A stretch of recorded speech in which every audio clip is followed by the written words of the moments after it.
Un análisis político de lo que dejó este 2022, que lo decíamos en la apertura, ¿no? Fue un año muy movido, a pesar de no ser un año electoral, se habló muchísimo de temas políticos porque fue el año que preanuncia un 2023 que va a tener de todo, que va a tener elecciones donde se van a renovar los principales cargos a nivel nacional, provincial y municipal.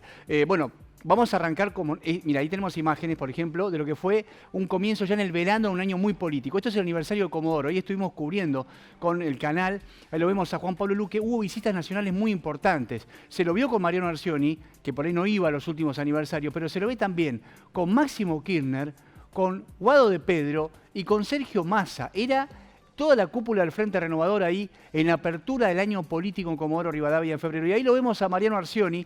Esta fue la primera nota que nos dio para abrir sin hilo. Así arrancó el año. Y ahí Mariano Arcioni ya daba definiciones políticas y nos anticipaba, primer título del año, nos lo daba a nosotros, que le gustaba desdoblar elecciones, que él es partidario de adelantar elecciones. Después hubo muchas idas y vueltas a lo largo de 2022, pero él ya anticipaba esto de que si era por él, Chubut vota separado de Nación. Así que esto es como un comienzo ya que fue planteando el año político. Y después vamos a meternos en lo que fueron los cambios de gabinete.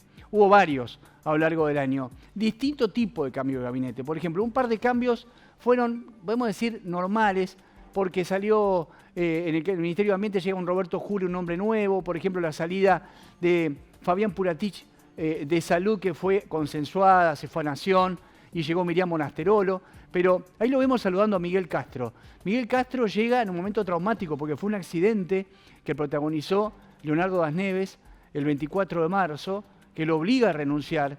Y bueno, y esto de llamarlo a Miguel Castro, un hombre que no estaba en el radar, que había formado parte de otras etapas políticas de la provincia, y Mariano Arcioni recurre a un hombre de mucha experiencia. Ahí lo vemos a José Grassini también. Grassini llega a Educación después de haberse ido fin del año pasado del Ministerio de Gobierno, y llega también un momento traumático porque Florencia Peralta tiene que dejar el cargo porque hay un escándalo por una situación en una escuela del Maitén.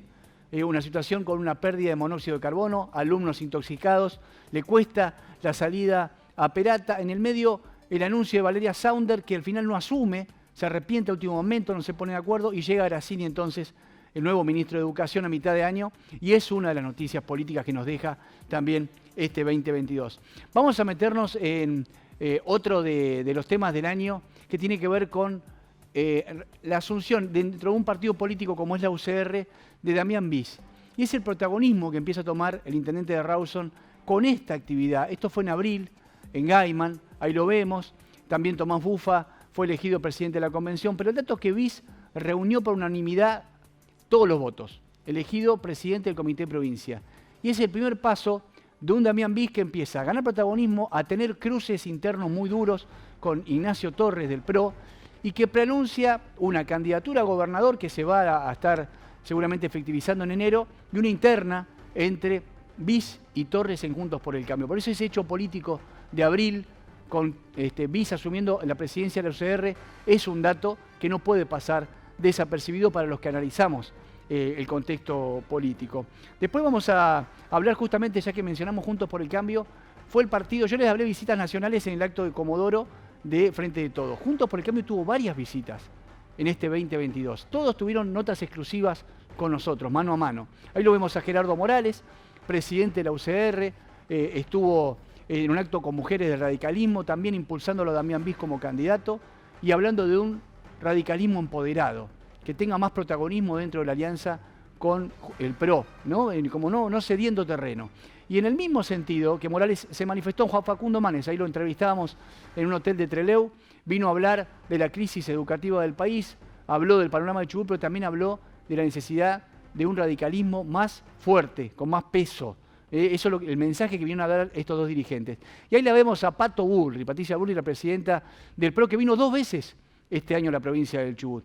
Vino a Rawson, primero a levantar a un candidato a intendente en el territorio de Damián Bis, como Maxi Valle, habló de mafias, armó un revuelo bárbaro en esa visita a Rawson, y volvió a venir ahora, hace unos días atrás, para denunciar las movidas electorales del oficialismo. Así que una Bullrich que estuvo presente bastante este año aquí en la provincia del Chubut. Y ahora vamos a hablar un poquito, porque cuando nos metemos en el análisis político de lo que dejó el año, Por supuesto que más que nada nos centramos en Chubut, pero no podemos dejar de lado el contexto nacional.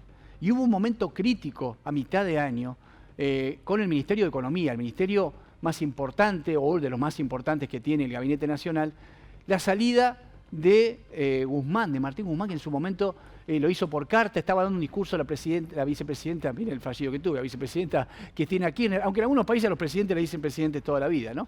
Pero bueno, ella muy crítica con la gestión de Guzmán en economía permanentemente hasta que dijo basta, el hombre da un paso al costado, fue un cimbronazo, él tenía el aval del ala albertista en el gobierno y asume, si bien los gobernadores ya le habían pedido por Sergio Massa a Fernández, él decide por Silvina Batakis, en un fin de semana muy movido, Silvina Batakis del riñón del kirchnerismo que había estado junto a Scioli en provincia de Buenos Aires, Scioli que viene también al gabinete en ese momento, que parece cobrar más protagonismo. ¿Cuánto dura esto?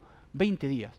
No pudo sostenerse Batakis, no la bancó, si ustedes quieren, el sistema, el establishment.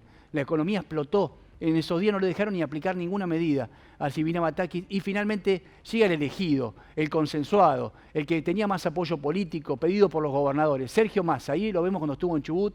Sergio Massa en ese momento era presidente de la Cámara de Diputados, a la que renunció y asumió como superministro de Economía. Ese fue el título que le pusieron a Sergio Massa, porque además de ese ministerio él pidió más poder, manejando producción, agricultura, energía, bueno, varias áreas que quedaron bajo su órbita, al que todavía, por supuesto, está al frente del Ministerio de Economía de la Nación y que fue una buena noticia para Chubut porque tiene una sintonía política fina con el gobierno de Mariano Arcioni. Bueno, vamos a seguir el repaso rápido porque queremos aprovechar el tiempo lo máximo posible. Hubo un juicio, decía yo, que tuvo mucha resonancia. Tiene que ver con lo que fue el incendio de la legislatura de 2019. Fueron llevados al banquillo un dirigente sindical y algunos que tienen vinculación con lo sindical, pero básicamente la figura de Santiago Guzmán, el ex titular de la TECH, que estuvo en este juicio oral y que fue encontrado culpable como coautor, como un rol menor, es decir, un rol que terminó siendo excarcelable, 3 años, no fue detenido Guzmán, si bien la pena que pedía la Fiscalía era mayor, sí es un antecedente que por una medida de este tipo, que fue una protesta, que dijeron desde la justicia, no, una cosa es el derecho a la protesta, otra cosa es el delito. Atentaron contra un edificio público, recién se pudo reinaugurar la apertura de la legislatura, la puerta de ingreso hace unos días nomás.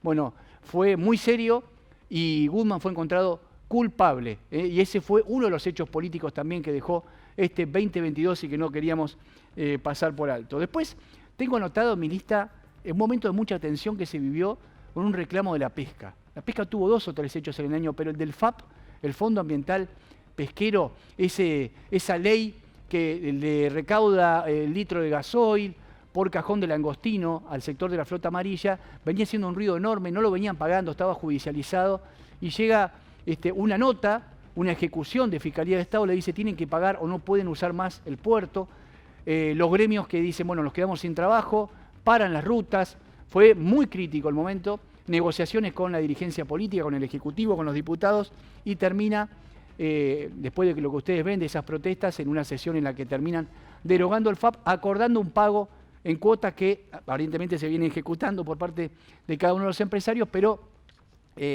insisto, fue uno de los hechos que quedó marcado en este 2022 para allá por el mes de octubre.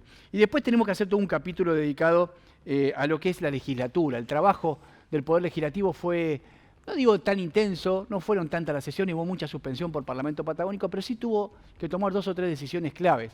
Una fue la eliminación de un artículo o la modificación dentro de la ley orgánica de los municipios que le permitió a los intendentes, esto fue un acuerdo que logró el gobernador con los intendentes del interior, una reelección más.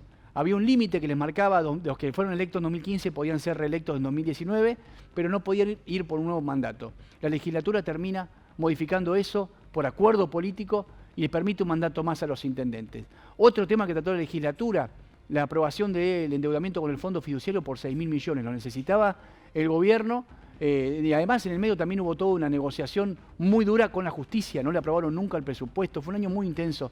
Y cerró con una sesión que terminó a la 1 de la mañana, hace una semana nomás, en la que se derogaron las PASO. No existen más primarias. Eso también, después de que se habló mucho de una ley de lemas, hubo intentos de redactar un borrador, no hubo acuerdo, necesitaba una mayoría especial y en la legislatura termina avanzando en la derogación de las PASO, no hay más primarias y con esto ya nos vamos metiendo en el cierre que tiene que ver con lo que nos pronuncia este 2023. Antes, uno de los personajes del año, Camila Banfi Saavedra, el nombre completo, nos visitó en el último programa de Sin Hilo hace una semana. Va a ser desde abril la primera mujer en 65 años de historia de la provincia en presidir el Superior Tribunal de Justicia. Ya había ingresado junto con otros miembros en un acuerdo legislativo fin del año pasado. Se tenía que resolver el tema de la presidencia, se hizo un sorteo y Camila Banfi entonces es la primera en su género que puede representar a las mujeres en llegar a un cargo de tanta trascendencia, cúpula del Poder Judicial, cabeza de poder, nunca había ocurrido increíblemente en más de 6 décadas en la provincia del Chubut. Y cuando decía la legislatura, las reformas que hizo, y ahora sí ya vamos al cierre de este repaso de lo que dejó el 2022 y ya previendo el 2023. No habrá paso y muy probablemente se adelanten las elecciones. Lo mismo que nos decía el gobernador en la primera nota. Bueno, vamos a cerrar con la imagen de 2 dirigentes del justicialismo. Ya hablamos de Bis, hablamos de Torres y ahora lo tenemos a Juan Pablo Luque. Confirmó su aspiración a ser gobernador. Se lanzó en las redes sociales, coincidimos, dice el eslogan de Luque, bueno, lanzado a la gobernación junto con Ricardo Sastre, el vicegobernador, que también dice, yo quiero ser de la partida, tengo aspiraciones, Madryn merece un gobernador y tiene el apoyo de toda la dirigencia política de Puerto Madryn, del justicialismo. Bueno, son los 2 principales contendientes que puede tener frente de todos, si es que hay internas, porque puede haber una lista de unidad que nadie descarta a esta altura. Va a ser un verano muy movido, Maru. Cuando el gobernador realice las vacaciones se espera en mucha expectativa un decreto de convocatoria a elecciones. Se habla de abril, yo creo que más probablemente mayo, mediados de mayo, para que tengamos aquí, seguramente con cobertura, como hacemos siempre desde este espacio, lo que puede ser directamente ya sin paso una elección general para definir